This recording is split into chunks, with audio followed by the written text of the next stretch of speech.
नमस्कार। विशेष चर्चा में मैं हाजिर हूं अनिका आर्यन एक खास मुद्दे के साथ। केंद्र सरकार ने 27 घातक कीटनाशकों पर प्रतिबंध लगाने के लिए ड्राफ्ट नोटिफिकेशन पेश किया है, लेकिन बाजार में बिकने वाले नकली कीटनाशकों की समस्या दिन दूना रात चौगुना रफ्तार से बढ़ रही है। आपको जानकर हैरानी होगी कि नकली कीटनाशकों का ये कारोबार 2, 4, 10 करोड़ का नहीं है, बल्कि पूरे 3400 करोड़ रुपए से ज्यादा का हो चुका है और ये सालाना 20% की रफ्तार से बढ़ रहा है। केंद्र सरकार सख्त प्रावधानों के दावों के साथ पेस्टिसाइड मैनेजमेंट बिल भी लेकर आई है, लेकिन राज्यसभा में पेश होने के बाद से इस पर बात आगे नहीं बढ़ पाई है। ऐसे में सवाल उठता है कि आखिर किसान कब तक ठगे जाएंगे, कब तक नकली कीटनाशक बनाने वाले किसानों को वो लुटते रहेंगे। खेती में कीटनाशकों का चलन क्यों बढ़ रहा है, इसे घटाने के विकल्पों में कितना है दम, इन्हीं सब सवालों की पड़ताल पर केंद्रित है आज की हमारी ये विशेष चर्चा। क्या बिना पेस्टिसाइड संभव है खेती?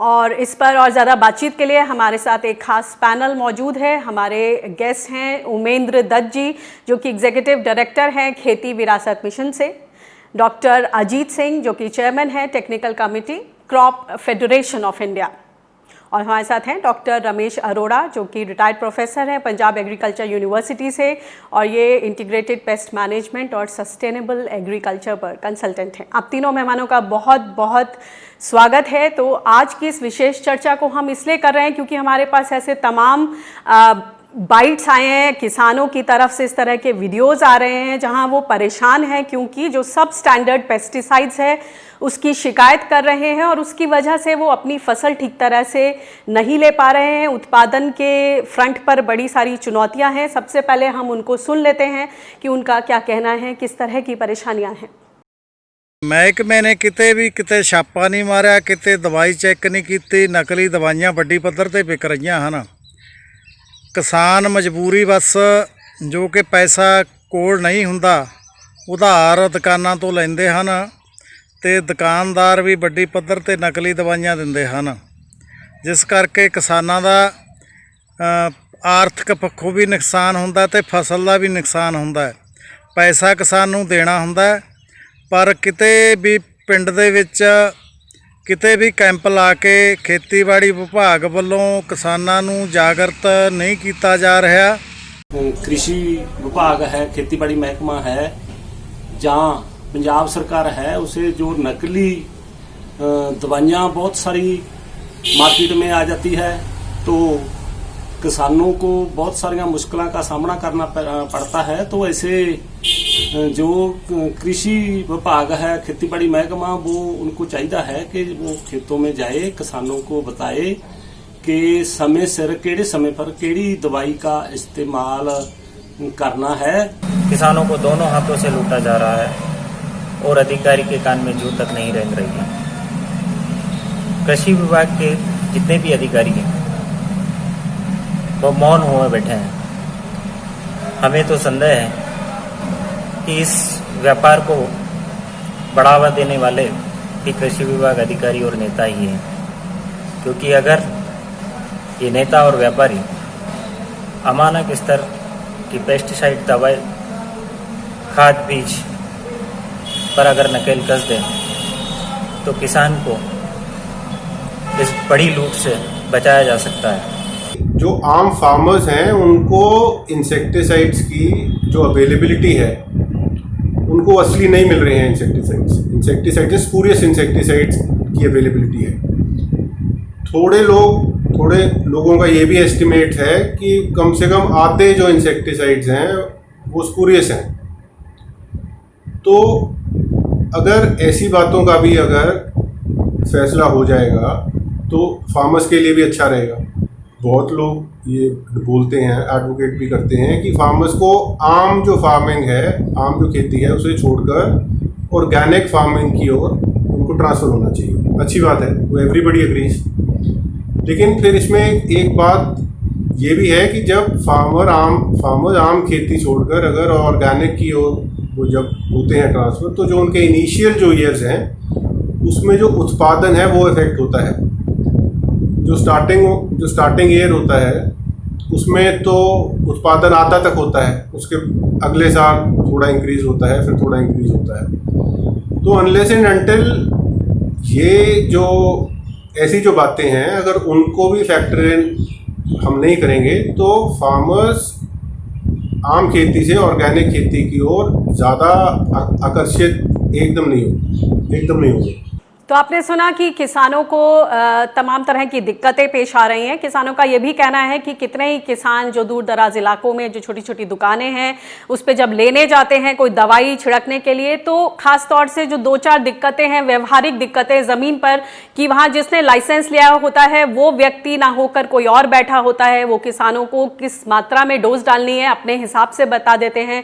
उसके अलावा कुछ ऐसे भी किसान हैं जिनका कहना है कि हम उधारी में ले लेते हैं और इस तरह के दबाव में रहते हैं, हम ये डिसाइड नहीं कर सकते कि हमें कौन से ब्रांड की पेस्टिसाइड चाहिए। जो भी वो हमें रेकमेंड करते हैं, जो हमारे हाथ में थमा देते हैं, वो हम ले जाकर खेत में डाल देते हैं। तमाम तरह की दिक्कतें इस पे सबसे पहले पूछते हैं कि जो डॉक्टर रमेश अरोड़ा हमारे साथ हैं, साइंटिस्ट हैं और पंजाब एग्रीकल्चर यूनिवर्सिटी में इन्होंने कई साल काम किया है, सस्टेनेबल एग्रीकल्चर पर कंसल्टेंट हैं। सर, ये बताएं कि इस किस्म की जो दिक्कतें हैं इसमें आपके किस तरह के अनुभव हैं और आपके क्या सुझाव हैं? क्या करने की ज़रूरत है?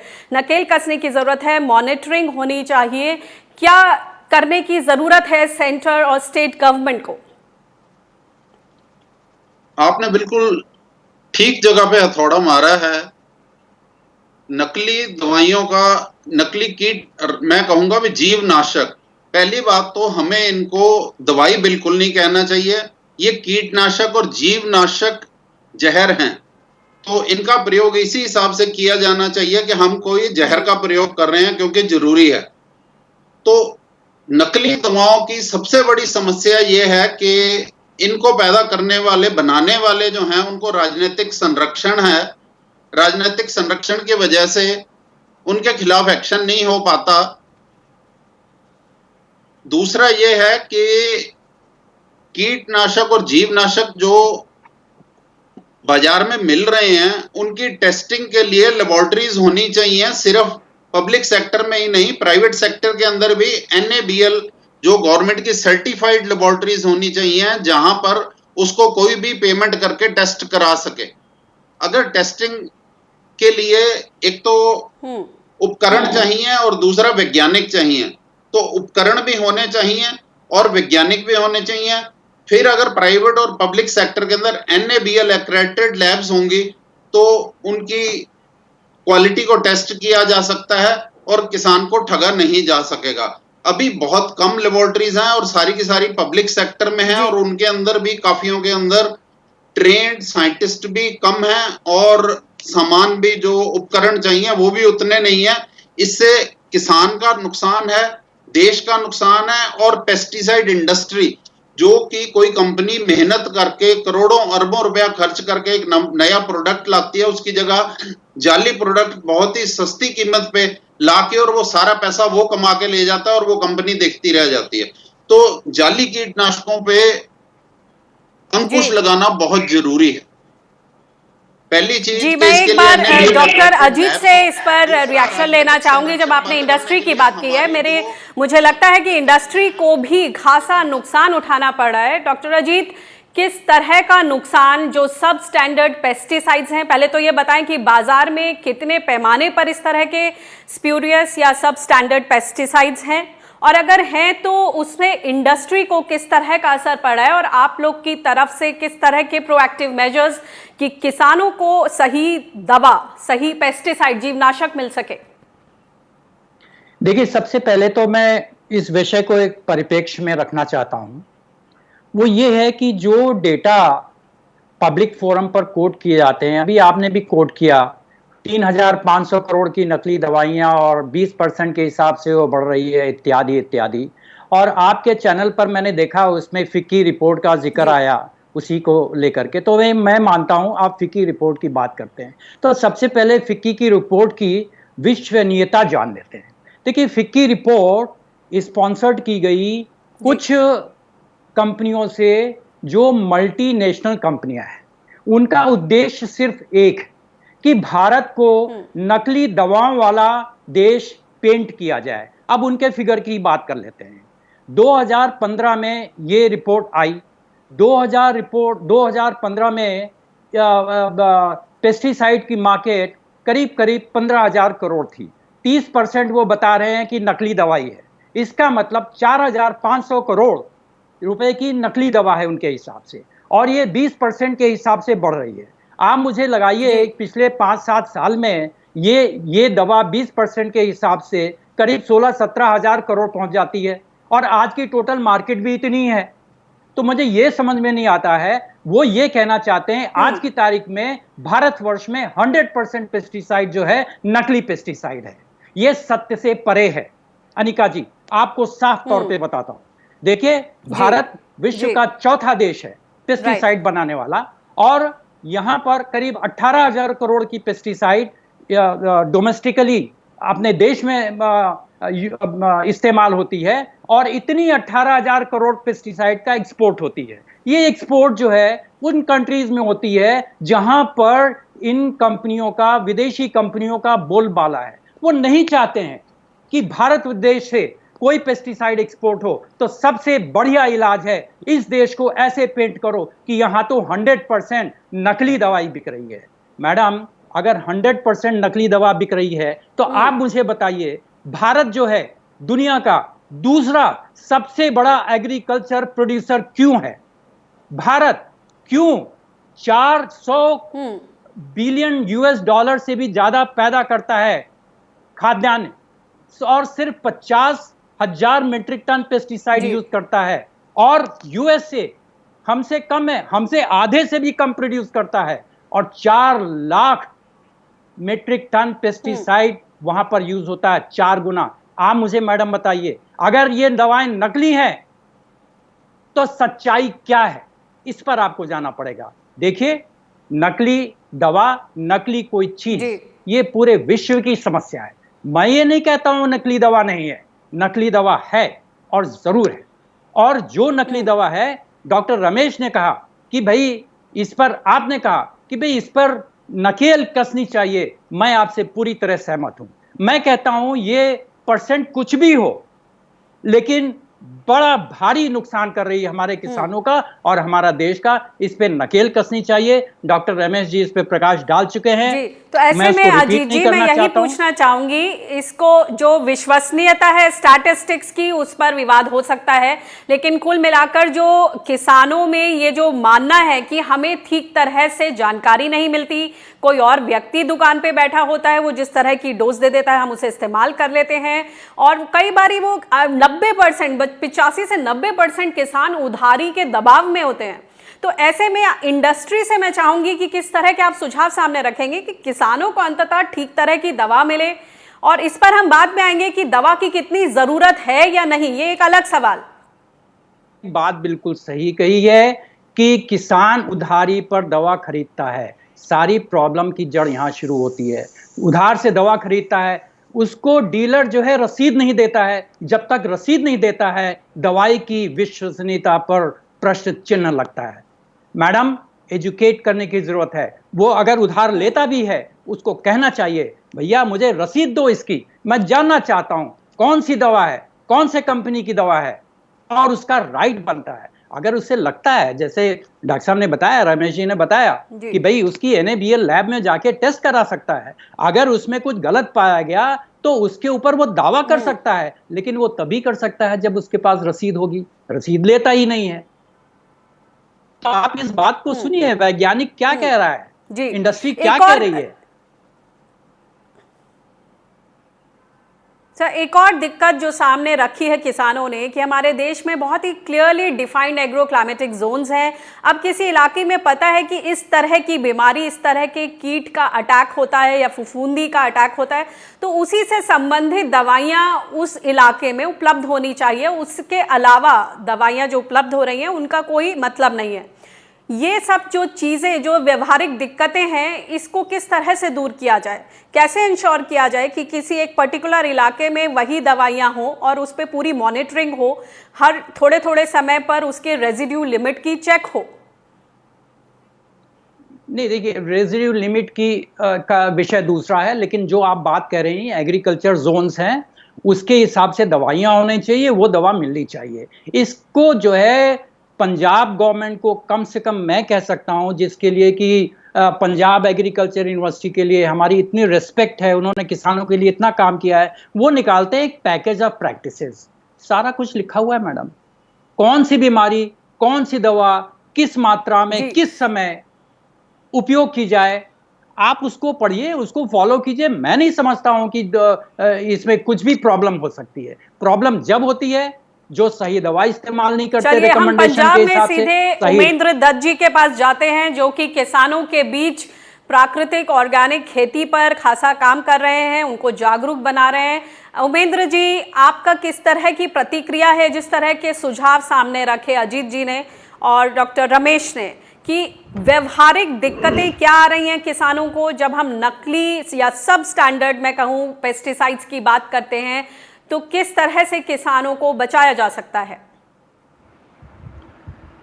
देखिए, मैं तो कहूँगा पेस्टिसाइड ही नहीं होना चाहिए। पहली बात तो ये है, बिना पेस्टिसाइड की खेती की बात ही हम तो करने वाले लोग हैं, इसलिए मैं जो कहूँगा उससे सहमति असहमति हो सकती है। लेकिन ये जो नकली पेस्टिसाइड है ये शायद और भी ज़्यादा खतरनाक है, क्योंकि ये असर कम करता है और उसका टॉक्सिसिटी उसमें ज़्यादा होती है, टॉक्सिन्स ज़्यादा होते हैं, बहुत खतरनाक टॉक्सिन्स होते हैं, और वो इस्तेमाल जब होते हैं तो वो पर्यावरण में, इकोसिस्टम में वो उनका जाना और उनके जो ट्रेसेस हैं वो भोजन तक जाना, वो और भी ज़्यादा घातक हैं। तो पहली बात तो ये है कि ये नकली पेस्टिसाइड तो सख्ती से बंद होने चाहिए। जैसे डॉक्टर रमेश जी ने कहा कि इनको राजनीतिक संरक्षण हासिल है, इनको बनाने वालों को जो कंपनी बनाती है, तो उसके ऊपर मुझे लगता है सख्ती करनी चाहिए। पहली बात तो ये है। दूसरा, मुझे लगता है कि हमको कीटनाशकों के पूरे जंजाल से वैसे भी बाहर आने की कोशिश करनी चाहिए। देखिए, कीटनाशकों का जो प्रयोग है, डॉक्टर रमेश जी ने दुरुस्त फरमाया कि ये कीटनाशक दवाइयाँ नहीं है, ये दवा नहीं है, ये जहर है।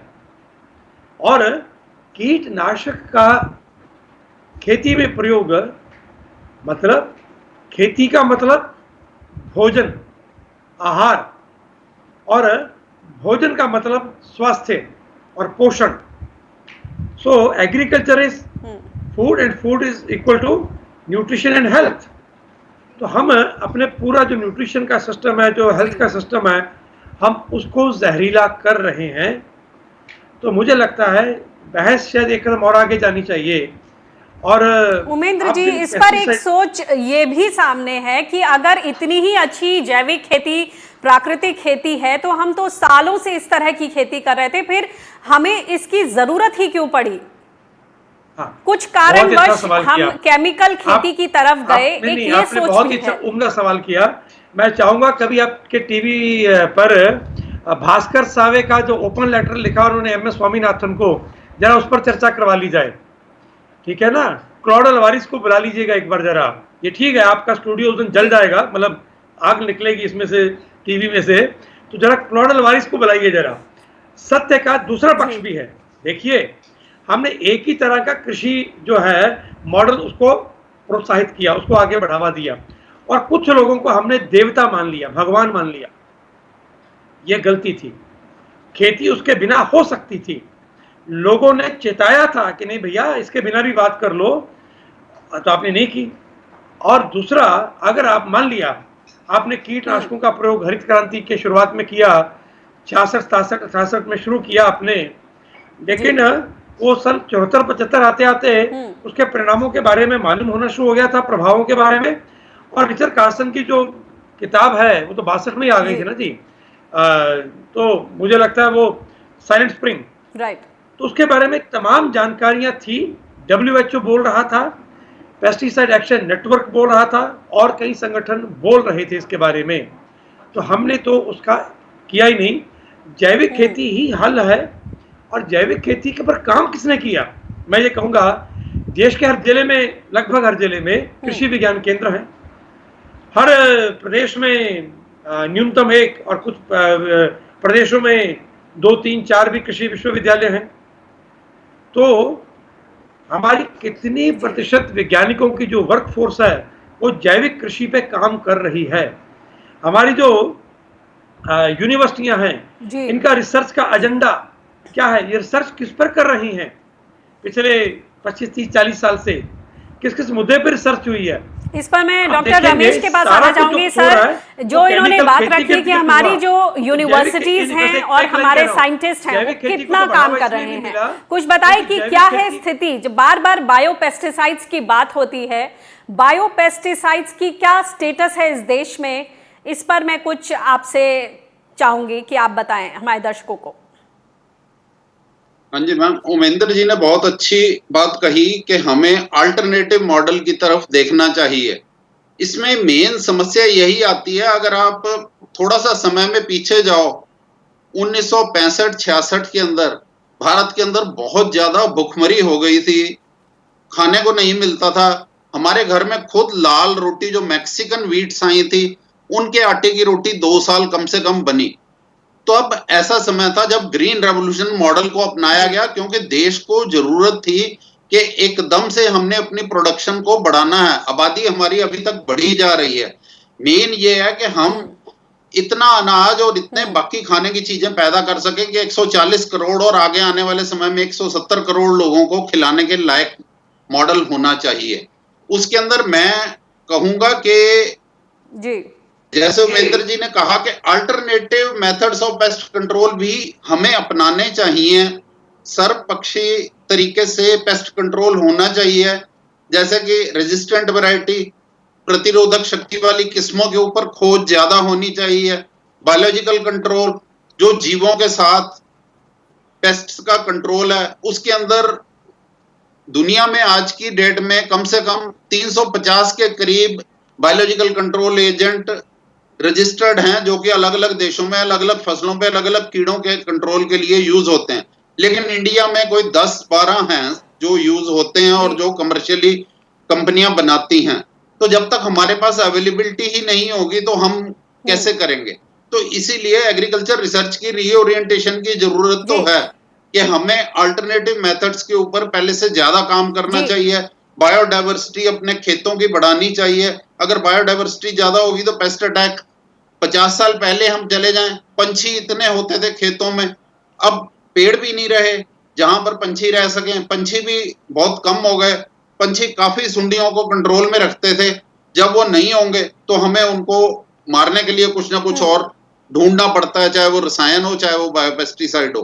तो बायोपेस्टिसाइड का ये होता है कि कहीं से भी हम बायोलॉजिकल ऑर्गेनिज्म लेके अगर बनाते हैं, आपसे तो संक्षिप्त में अलग बहुत तरह ही के छोटे वातावरण में कमेंट वो चाहूंगी। शायद जब ये काम आपने ना सारे सुझाव सुने हैं तो इंडस्ट्री की तरफ से किस तरह से मेजर लिए जा सकते हैं बायोपेस्टिसाइड्स की दिशा में?